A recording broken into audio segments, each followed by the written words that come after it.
दोस्तों, आज मैं आपको नमाज के सुन्नत तरीके के हवाले से 5 अहादीस मुबारका सुनाऊंगा। ये 5 अहादीस मुबारका अगर आप सुन लेंगे तो आपको पता चल जाएगा कि रफ़ा यदैन करना कितना ज़रूरी है और इमाम के पीछे किरात करना, सूरह फातिहा पढ़ना कितना ज़रूरी है। इसी तरीके से आपको ये भी पता चल जाएगा कि सीने पर हाथ बांधना किस कदर ज़रूरी है और ये सब बातें मैं आपको सही अहादीस के साथ बताऊंगा। पहली हदीस देखें, इससे आपको पता चल जाएगा कि नमाज में सूरह फातिहा पढ़ना कितना ज़रूरी है। ये हदीस, इसकी जो सनद है वो सही है।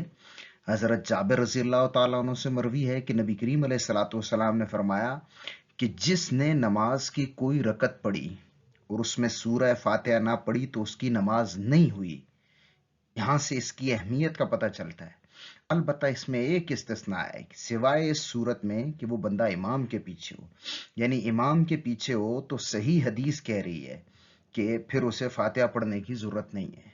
अगली हदीस देखें, नमाज में रफ़ा यदैन करना कितना ज़रूरी है, यह आपको इस हदीस से पता चलेगा और ये हदीस सही है। हज़रत अब्दुल्ला बिन मसूद फरमाते हैं, क्या मैं तुम्हें रसूल अकरम सल्लल्लाहु अलैहि वसल्लम वाली नमाज ना पढ़ाऊं?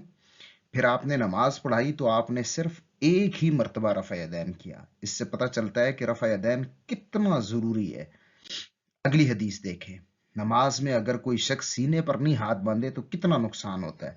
हज़रत वाइल बिन हुजर अपने वालिद से रिवायत करते हैं, वो फरमाते हैं कि मैंने रसूल अकरम सल्लल्लाहु अलैहि वसल्लम को देखा, वो नमाज में अपना दायां हाथ बाएं हाथ पर नाफ के नीचे बांधते थे, यानी सीने पर नहीं बांधते थे, और सही है इस हदीस की भी सनद।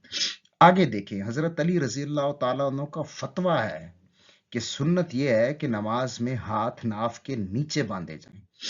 अगली हदीस देखें कि रफ़ा यदैन किस कदर ज़रूरी है। रफ़ा यदैन पे आपको कोई कितनी भी हदीसें सुनाए, आप उससे सिर्फ ये कहें कि क्या खुलफाए राशिदीन ये करते थे। अगर नहीं करते थे तो शायद ये चीज़ इतनी भी अहम नहीं थी जितनी आज के बच्चों को बनाकर पेश की जाती है। ये वीडियो मैं फ़कत इसलिए बना रहा हूँ कि मैं देखता हूँ पहली सफ़ में जहाँ 100 लोग खड़े होते हैं और सब रफ़ा यदैन के बगैर नमाज पढ़ रहे होते हैं और एक आदमी वो सीने पर हाथ बांधता है, टांगे बहुत ज्यादा खोल के, और बार बार रफ़ा यदैन कर रहा होता है, लोगों को चिढ़ाने के लिए या ये जाहिर करने के लिए कि शायद वो बहुत बड़ा सुन्नत पर अमल करने वाला है और बाकी सब लोग जाहिल और सुन्नत के खिलाफ अमल कर रहे हैं। तो ये वीडियो बनाने का सिर्फ मकसद ये है कि ये भी सुन्नत है जो उम्मत की अक्सरियत कर रही है।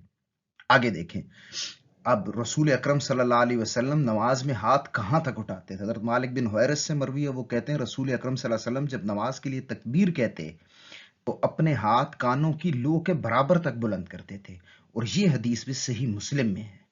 उम्मीद है मैं जो बातें बताने लगा था वो आप तक पहुंच गई होंगी। ऐसा कोई भी सवाल हो तो आप कमेंट में पूछ सकते हैं।